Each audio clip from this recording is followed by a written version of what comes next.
What never fails to make you tear up or cry? I'm a member of a 12-step program, and in meetings we give out chips or keychains for different amounts of clean/sober time. After giving out multiple years, 1 year, 6 months, etc., the meeting chair will ask if there's anyone new or coming back, relapsed and is returning to the program, who wants to take a 24-hour chip. When anyone gets up and takes their 24H chip, the room invariably gives them the loudest applause and cheers and welcomes them back. The whole room knows how much courage it takes to come back and how scary it can be to get up and walk to the front of the room for that chip. It's such a beautiful thing to see, and it makes me cry every time. Never been in AA, but I am an alcoholic, and that shame of relapsing is real. I just wouldn't tell anyone, then become more reclusive as I fuel the addiction, which fuels the reclusiveness, etc. 95 days sober now, and I'm at the point where if I do relapse I'm confident I'll be able to say hey, I fell off the wagon again to friends and family. Edit, good God I wasn't expecting this lol. Edit, 96 days sober now. Thanks for the support and comments. I can't get to them all obviously since I'm not a wizard. My wedding song. My husband died in an accident a little over 3 years ago, only 5 months after we got married. All I need to hear is the first note of the song, and the grief hits hard. I'm so sorry for your loss. I can't imagine your pain. One particular patient I had working in a trauma center. 19-year-old girl I'd never seen before, and didn't know at all. She was ejected from a vehicle, and then crushed because her boyfriend was trying to show off. I was training new staff, and they were at the end of their training, so I was only in the room to provide supervision and step in if necessary, and I spent the entire trauma holding her hand on her request, and trying to comfort her and keep her mind off of the injuries to both of her legs. Her last words were spoken directly to me, "This really hurts. Can I go to sleep?" I cried for days after. I've never had a patient's death hit me as hard before or after. Edit, all of your comments and kind words mean so much. You're all wonderful individuals, and you deserve hugs.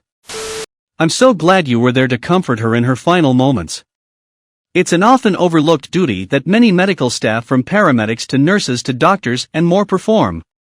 Also, in my opinion, one of the most important. Sometimes, you just can't save someone, but making their last moments as warm and comfortable as possible is one of the greatest acts of humanity one can perform. Thank you on behalf of that young lady and her family for being there that day and making her final moments at least a little easier on her. I don't know if this will give you comfort. When I had a spontaneous heart attack, I was 22 and terrified in a foreign country with parents who don't have passports. A kind nurse realized I was losing it despite cracking jokes and keeping a brave face on and stopped what she was doing, had someone take over, and just held my hand and explained everything that was happening to and around me. She prioritized keeping me from being completely traumatized, from being overwhelmed and scared, and I credit her with why I can go back to hospitals and doctors today. You brought her an indescribable amount of comfort in the scariest moments of her life, because you wore your heart on your sleeve, and I am thankful for people like you in that profession. You are a brave, good soul. Fathers who tell their children how proud they are of them. I told my son this yesterday. He's just gone 4, and has always hated anyone touching his hair. Screaming like a banshee, etc. Yesterday I took him to my local barber, and he was initially nervous. I could see him tensing his neck, but he settled down quickly and let the guy go to work, clippers, scissors. He sat there for a good 20 minutes. At one point he exclaimed, "Daddy, I'm not scared anymore."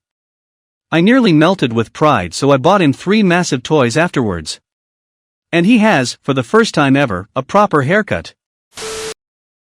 Watching Fox and the Hound, I was watching the part where she releases Todd with my 5-year-old daughter. Her with a catch on her voice asking why. Me explaining. Her in tears saying she'll take him, she'll take care of him. Now I cry. Every damn time. I used to watch this every day when I was like 3. But I would bawl for hours after. And then I'd put it on again the next day and repeat. My mom had to ban me from watching it because she didn't think that was healthy. The scene in Saving Private Ryan when the medic gets shot and dies on the field with the rest of his group desperately trying to save him. Oh man, that one really hurt. So much of that movie makes you feel the camaraderie only for them to get killed. Fantastic movie. Thinking about how poorly I treated my dad when he was still alive. He was always trying to find things in common with me to connect with me. When I found out he liked something I also liked, I just changed my mind and found it uncool. I looked down on the TV shows he liked and didn't realize until later that he had an awesome taste for quality campy television like The Adventures of Briscoe County Jr. and other classics from that era of 90s syndicated television. If I knew him now, he'd be my best friend. I did try to connect with him in the last few years of his life, but he had dementia by then and couldn't follow things I knew he would have found interesting before. His last words to me were "it hurts" while I held his hand during catheterization on his last trip to the hospital. I was too embarrassed from seeing his penis to offer any true comfort. My dad's last words to me were, "You should call more." For him to admit that he wanted that. Can't Help Falling in Love Elvis was supposed to be the song my sister and her fiancé danced to at her wedding. Instead it was played walking into the church at his funeral after he took his own life. My poor sis was so strong that day, but that song still gets us both. Damn man, I'm sorry for your family's loss. That song is one that my wife and I had on our wedding playlist, and was one of the first lovey songs I listened to with her. My dad is a huge Elvis fan, and Elvis might be one of the only artists that he and I both enjoy. Much love to you, your sister, and the rest of your family. Seeing other people crying in emotional pain makes me sob every time. I just started a new job. Tomorrow will be the beginning of my 4th week. Second week, my office mate got into an argument with her dad over her stepmom being a bitch about Easter and making her feel like an outsider in her own family. She started crying, and within minutes I was choking back my own tears. This is a woman I just met. This was at work. And here I am, sobbing at her pain. Didn't help that I could relate to her family issues. My husband says it shows I have a big heart, but I can't help feeling embarrassed and unprofessional. Whenever my addict daughter gets arrested, 4 times in the last 2 weeks. Whenever I look at a picture of her. Whenever I remember a memory of her when she was little and she was still my angel. Whenever I try to think of something I could do to help her and realize that I've already done everything a parent can do, and it hasn't helped. I cry when it gets cold out, and wonder if she is stuck out the night somewhere, cold and lonely. I cry when I look at her 8-year-old daughter, that my wife and I are raising. I cry a lot lately. I'm so sorry you're going through this. I highly recommend the Al-Anon program. It was really life-changing for me. My parents chose drugs over me and my 3 siblings, and unfortunately my 2 brothers have now had children who are being raised by people who aren't their parents specifically for this very reason. From a girl in your granddaughter's position, I can tell you how relieved she is to not have to deal with her mother's problem, even if she doesn't show it. Please, if you haven't already, remember to tell her that none of this is her fault. This is something I wondered for years about my own situation. Bless you and your wife for giving your precious granddaughter a home and loving her through this. You are more than welcome to reach out to me if you'd like to talk. Edit, thank you kindly for the award. Edit 2, thank you all for the lovely awards, but this really doesn't deserve so much. If you or someone you know who has been affected by a friend or family member's drug and/or alcohol abuse, please direct them to an Al-Anon or Al-Anon. They even do online meetings now, so you don't even have to attend in person, but from personal experience, you will never meet people more supportive and understanding than your group members. That scene from The Fresh Prince when Will's dad bails on his trip. Why don't he want me, man? Every time. Good choice. One of the heaviest scenes in the entire series. The scene in My Girl when she is at Macaulay Culkin's funeral. He can't see without his glasses. It's my kids. When they were little, my mom had a brain aneurysm, my dad spiraled into a deep depression, and they lost their home and business. At the same time, my mother-in-law has a stroke and my in-laws' finances collapsed, and they were on the verge of losing their home too. So I worked crazy hard to be everyone's rock. I worked multiple jobs to help out my family. When I wasn't working, I was taking care of them emotionally and physically. I so drained that I didn't have much left to give to my kids. I missed soccer games and school plays and trick-or-treating and first words and countless other things. Thankfully, my wife was there for them. So they got to experience all the good things in childhood. I just wasn't there for it. Even when I was physically present, I was exhausted and cranky. Now, they are teenagers and don't want to be around me. I just want to hold their hands, tell them that I love them, and do something fun with them, anything at all. I just want to be with them. But my chance to hold them, teach them new things and experience the amazing joys of childhood with them are long gone. It tears me up inside. I'm bawling on the couch right now typing this. Yes, all the work paid off. Amazingly, both my mom and mother-in-law are alive, with physical impairments. My parents lost their house and business, but they're in place that works for them. And my in-laws went through bankruptcy, but were able to keep their house. I'm glad it worked out. But God, it hurts thinking about what I missed. Tell those kids. Take your time doing it. Goodbyes.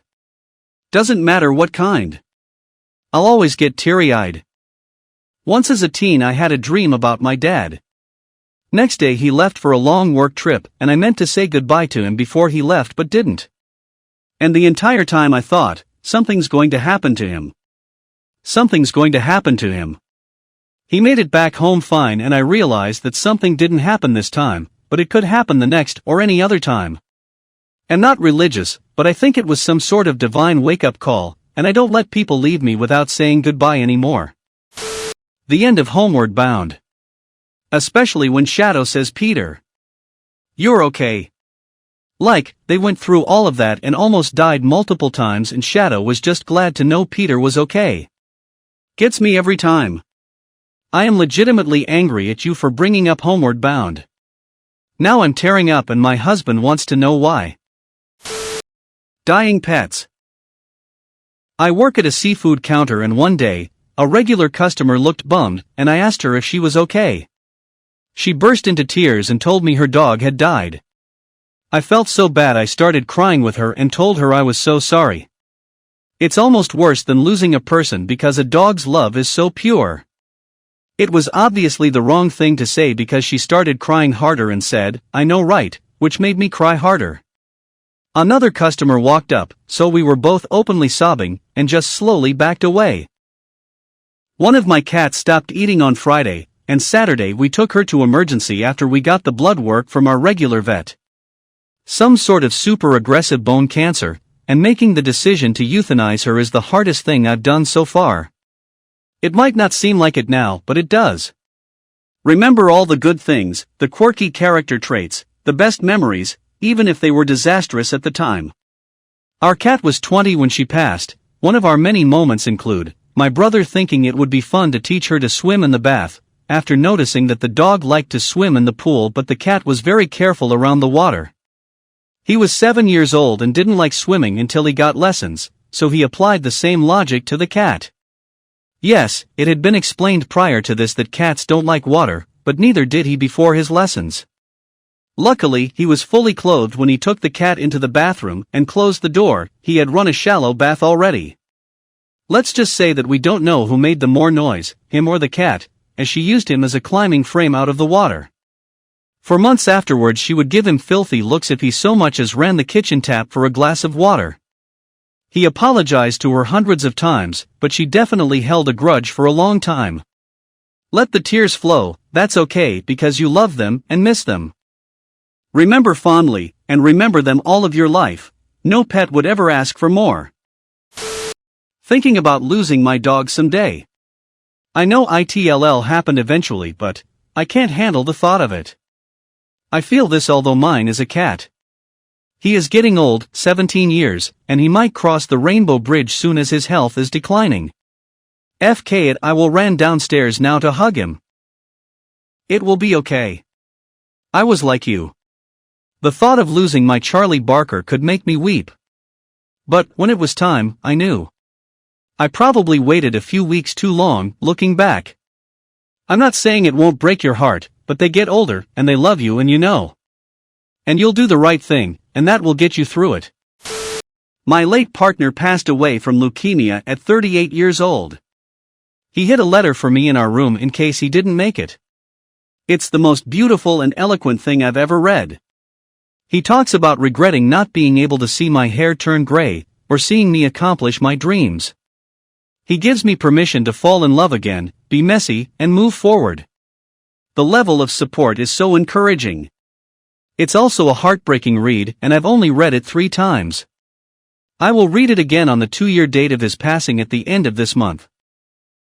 I'm so sorry. I can't imagine the pain. Land Before Time when his mother is giving him the speech.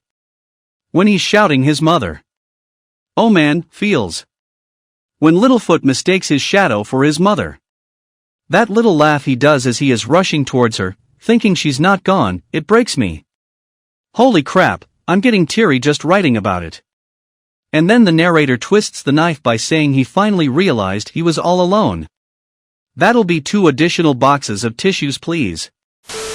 Strategically placed albums from my youth.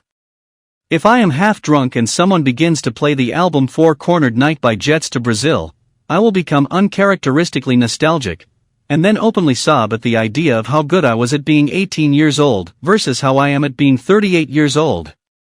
Getting old is weird. Isn't it so funny that I feel the opposite? I was utterly at being 18 to 28. Once I hit my 30s I feel like I know who I am and what I want. I would have killed to have a tenth of the confidence, self-awareness, sense of purpose that I have now when I was younger. Then again, if the past were different, who knows how I'd be now? This why they say, youth is wasted on the young.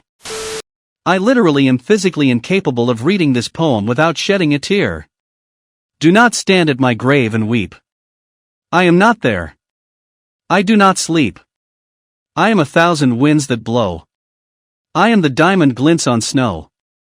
I am the sunlight on ripened grain. I am the gentle autumn rain. When you awaken in the morning's hush. I am the swift uplifting rush of quiet birds in circled flight. I am the soft stars that shine at night. Do not stand at my grave and cry. I am not there. I did not die. My dad died 1.5 years ago. At 52 years old he just fell asleep and never woke up. I haven't been able to bring myself to visit his grave since we laid him to rest. An hour ago as I was making my bed, I thought tomorrow would finally be the day I went to visit, and I thought of this poem. I read it as his casket was lowered into the ground. These are the last words I ever said aloud to him. I haven't been on Reddit in a long while, but tonight I decided to scroll through, and I'm sure in some weird way the universe wanted me to see this post to let me know it was time to go have a long overdue visit with my dad. Thank you for posting this. I'm sure this reply is very unexpected, but I can't ignore a sign like this. I'm going to visit Dad tomorrow. Child abuse statements. I always feel so compelled to read them. All statements of abusive documentaries or whatever. It makes me cry and suffer, but at the same time, I feel like I owe it to the people who were brave enough to open up like that. Like, I'm in some way telling them that I hear them, and believe them, love them, and remember them. I work with child abuse victims. I had a 6-year-old want to disclose sex abuse by her dad one day. Her reason for disclosing that day, it's my birthday, and I wanted to do something for me on my birthday. That killed me. The first 10 minutes of Up. That was actually what I had on my mind when I posted this. I watched it with some friends while we drank last night and everyone else just was like damn sad, but I was close to crying. The ending monologue of movie The Shawshank Redemption. I find I'm so excited I can barely sit still or hold a thought in my head.